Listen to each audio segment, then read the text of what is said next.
que ontem, ou anteontem, essa semana, saiu uma pesquisa dizendo que a credibilidade nas forças caiu 78%. Porque o povo sabe que não é aquele o papel dos militares. Se amutinarem na frente do quartel, com civis e com outras pessoas, de repente fazer uma marcha da destruição no 8 de janeiro. Aquilo, a imagem daquilo para o mundo foi péssima para a democracia brasileira e para as Forças Armadas. Porque todo mundo sabe que ele estava acampado aonde? Em frente ao quartel-general do Exército aqui em Brasília e em todos os quartéis, ou quase todos por aí. Então, repare, eu estou à vontade, vou repetir, Colégio Militar do Rio de Janeiro, 7 anos. Fui ministro da Defesa, tenho apreço, respeito e carinho, e sei da importância das Forças Armadas para um país continental igual ao nosso. Por isso, para preservá-las, a pedido dos próprios militares, nós escrevemos uma PEC.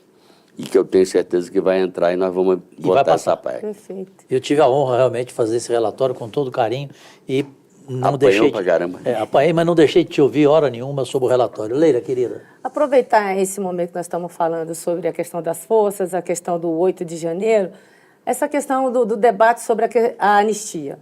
Eu vi uma matéria sua falando que seria razoável digamos, a diminuição ou rever as condenações dos que estão hoje presos, né?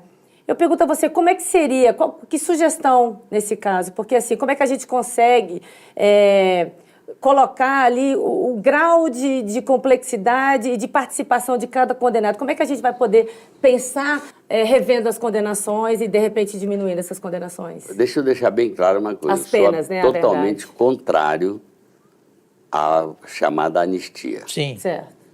Já houve anistia no Brasil em 1979, porque nós estávamos num processo de encerrar um período de ausência da democracia. Foi o governo civil-militar autoritário, que foi de 64 até 85 no colégio eleitoral. Ali se fez uma anistia, porque a gente vinha de 20 anos praticamente, foi um pouco antes de 64 para 79, 15 anos, 16 anos, de um período fora, sem democracia, não se eleger governador, não se eleger presidente da República e por aí vai. Então, coube a anistia, que foi uma espécie de tentativa de pacificação. Certo ou errado, tem muita gente que a anistia não entende que a anistia não deveria anistiar torturadores. Bom, tem toda uma discussão por aí. Mas, de qualquer forma, ela tinha uma lógica. Vamos botar um ponto final naquele período de exceção do Brasil. Nós não estamos em nenhum período de exceção. Nós tínhamos acabado de eleger um presidente, tinha acabado de tomar posse, já estamos em democracia, com a graça de Deus, desde 1985. Então, repare, nós estamos completando agora, esse ano, 40 anos de democracia ininterrupta, que é o maior período de democracia ininterrupta da democracia brasileira. Repare, nós somos uma democracia, um país muito jovem. 40 anos na Europa não é nada. E nós só temos 40 anos e já é o maior período. Então, não tinha nenhum regime de exceção. Teve uma eleição validada, controlada, todo mundo sabe que não teve fraude. Quem quiser acreditar em elefante voando, tudo bem, vai acreditar em elefante voando, mas não houve regime de exceção. Então, por que anistia? Aquilo lá foi uma depredação. O que eu chamo de modular a pena? Para não confundir o que eu falo com anistia. Vou repetir, eu sou totalmente contra a anistia, porque se a gente perdoar o que foi aquilo ali, nós vamos estimular que outros continuem fazendo. O que eu acho é o seguinte, tinha uma opção de gente manipulada. Sim. Isso. Esse pessoal que alguém pagou, você quer ir conhecer Brasília, então toma aqui a passagem, vou lhe botar no ônibus, toma diária, vou lhe arrumar um hotel. Porque isso aconteceu. Claro que aconteceu. É. Aí a pessoa mais simples, que, sei lá, é convidada às vezes por um patrão, ou por um amigo, ou por quem organizou, veio para cá na boa. E depois, não, vamos juntar aqui, porque agora tem que quebrar tudo, não sei o que lá. E o cara foi na onda. Então, esse cara, para mim, foi manipulado. Sim. Cometeu um crime, cometeu. Mas ele não é o ardiloso que pensou nessa coisa. Tem alguém por trás era um dele. golpe. Eles não conseguiram concretizar o golpe. Mas aquilo não era. Se desse certo aquela invasão, eles iam partir para outra coisa. Então, na minha opinião, a modulação que eu digo, que é a maior pena? é quem pensou e financiou o golpe. Sim. Quem foi aqui embaixo manipulado, aí eu acho que não tem sentido você ficar botando 10, 15, mas eu não sou magistrado. Certo. Isso está a cargo do Supremo Tribunal Federal. Eu dou a minha opinião. Sou contra a anistia e a favor da modulação. É gozado que quando eu falo isso, porque eu gosto de falar o que eu penso. E na política o pessoal quer falar o que é conveniente. E aí quando eu falo o que eu penso, já ficou gente de oposição. Viu o que o líder do governo falou? O líder do governo falou que é contra a anistia e a favor da modulação da pena para ser justo. Perfeito. Eu entendi perfeitamente, a Eu Leila pensei que também. vocês iam falar de reforma ministerial, ninguém me apertou até agora. Tá muito carinhoso. Vamos chegar lá. Vamos chegar lá, fica tranquilo. E vocês aí do outro lado entenderam bem. Agora, eu só quero entrar então aqui numa ferida que me preocupa muito e todo dia eu fico pensando. O fato desta eleição no Congresso Nacional, tanto no Senado como na Câmara, ter ocorrido um acordo entre situação e oposição, e Davi ter votos da oposição e o Hugo da mesma forma na Câmara, falam para mim que o Hugo ele é menos chantagista do que o execrável Arthur Lira, de que ele tem mais diálogo. O Davi tem diálogo, nós sabemos, o Davi é terrível, sabe conversar com todo mundo, Isto dá, Jacques Wagner, como líder, como experiente que você é mais do que Leila e eu, sem comparação, isso dá medo de, nesse acordo, amanhã nas votações, aconteceu o que, por exemplo, o Hugo já declarou, que ele acha que é muito tempo a inegibilidade do Bolsonaro. Ele já falou sobre anistia. Será que isso não é um risco?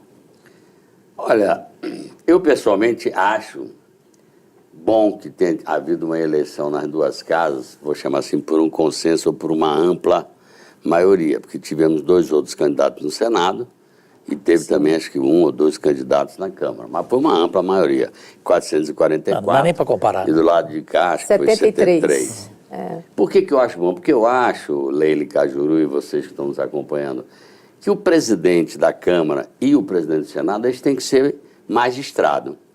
Ele pode ter o partido dele, ter o ponto de vista dele, mas ele vai administrar uma casa que representa o conjunto do pensamento nacional. Então, gente tem do PT, tem do outro partido, tem de direita, tem de esquerda, tem de centro. Então, o presidente, ele tem que ter a capacidade de ser magistrado e conversar com todo mundo. Então, eu não acho ruim.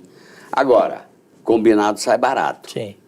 Eu disse ao Davi, eu só posso declarar apoio a você, quando ele estava em campanha, depois que você for conversar com o presidente Lula. Isso. E assumir seus compromissos. Ele teve as conversas, algumas delas privadas, só com o presidente, e assumiu o compromisso. O que eu acho que é o compromisso fundamental, que o Davi até repete muito bem? Quem foi eleito presidente? O presidente Lula, como antes foi o outro presidente? Se for o presidente Lula, eu não estou aqui para atrapalhar a vida dele. Óbvio que eu tenho o meu direito, como outros parlamentares têm, de criticar medidas que ele faça e de tentar melhorar a medida, mas não de atrapalhar. Então, eu, sinceramente, não acho que naquilo que é o centro do interesse do governo, pauta econômica, pauta de infraestrutura, pauta de programas sociais, que é a cara que interessa ao país, eu não acho que vai ter problema. Nas outras matérias que nós já falamos aqui antes, aí vai ter a tensão de sempre. Então, por exemplo, essa questão da inelegibilidade. Tem uma confusão de interpretação mesmo, que se fala de 8 anos, mas você sabe, Leila e Cajuru, que nem sempre a eleição é no mesmo dia. Sim. Então, se o cara foi eleito e teve um problema em um determinado ano, que a eleição foi dia 20, e 8 anos depois a eleição é dia 5 de outubro, aí o cara diz, mas ainda não completou 8 anos. Eu acho que o espírito da lei era você ficar uma eleição sem poder concorrer. Na outra você já poderia. Então, eu acho que tem ajuste para fazer. Agora, essa coisa de sair de 8 para 2, eu digo sempre... Aí é demais, né? A democracia precisa ter normas estáveis, perenes. Toda vez que você quer fazer da democracia uma mudança de regra por interesse de quem está no comando, você acaba com a democracia. Não pode ser uma questão de conveniência. Tem regra, essa tem que ser uma regra para tudo. Aí o cara inventa a reeleição para ele, o outro quer inventar encurtamento para 2 anos para ele, então está errado. Eu acho que essas coisas, se fosse para mudar, não poderia alcançar ninguém que já está prejudicado na lei anterior. Então, Eu acho que o tamanho de 8 anos foi votado por a gente. Sim. Não foi o Supremo que Sim. impôs isso. Foi o Congresso Nacional que votou de 8 anos. Eu acho que está de bom tamanho, entendido 8 anos assim. Você perde uma eleição e você pode voltar na próxima. Então, para o interessado maior, ele vai ter que perder a próxima, se quiser ele volta lá em 30. A política do jeito que está, ela não é boa para a democracia, está muito fanatizada. Muito. E eu acho que a política é o debate de ideia, mas sem o fanatismo de quem não consegue sequer ouvir a razão do outro. E você já me ouviu falar lá na Comissão de Meio Ambiente, né? que você foi presidente, eu fui presidente da Comissão de Meio Ambiente. Eu dizia, gente, na democracia tem que procurar o caminho do equilíbrio, o caminho do meio. Democracia não é território de 100%. Isso. 100% é território autoritário. É o que o chefe quer e ponto final. Aqui você apresenta sua ideia, o governo, por exemplo, o Congresso tem o direito de contestar e melhorar na ótica dele. Então, meu esforço sempre foi de não criar preconceito contra os colegas mesmo de oposição. Perfeito. Então, eu converso, alguns às vezes são mais difíceis, porque não são muito de ouvir, mas eu sinceramente acho, faço isso com gosto, porque eu sou um democrata obsessivo, que eu acho que não tem outro sistema para a gente conviver. Sim. E se a gente deixar de escambar para o preconceito, para o fanatismo, nós vamos enterrar a democracia. Então, acho que esse é o esforço que a gente tem que fazer. Você faz, você que a Juru faz também. O teu estilo é mais contundente do que o meu, mas não deixa também de saber ouvir e ponderar alguma coisa. Então, eu acho que a relação sempre terá um grau de tensão. Agora teve muita tensão também com o Supremo, mas, sinceramente, eu acho que vai rodar mais fácil. Estamos chegando perto da eleição de 26, então, por isso, seguramente, tensiona mais. A oposição vai ficar lá mais aguerrida, vai bater mais, e eu acho que tem que ter a paciência para tocar o negócio, porque eu digo sempre, a oposição quer barulho, o governo quer votar e realizar. Então, às vezes, o pessoal diz, mas você não vai responder? Eu digo, não, eu quero votar. Eu quero ganhar no painel. Não adianta ficar batendo Tem razão, boca. concordo.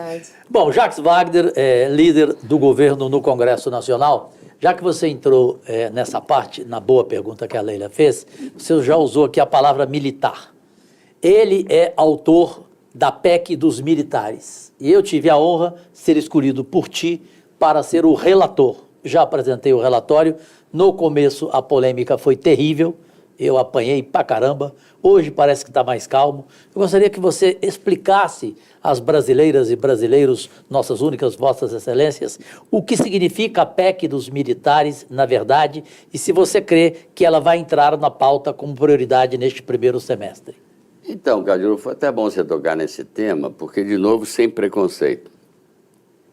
Os militares podem se candidatar hoje. Aí ele se candidata, ganhou a eleição, ele vai para a reserva e vai exercer o mandato para o qual ele foi eleito. Se depois perder, ele não volta mais porque já foi para a reserva.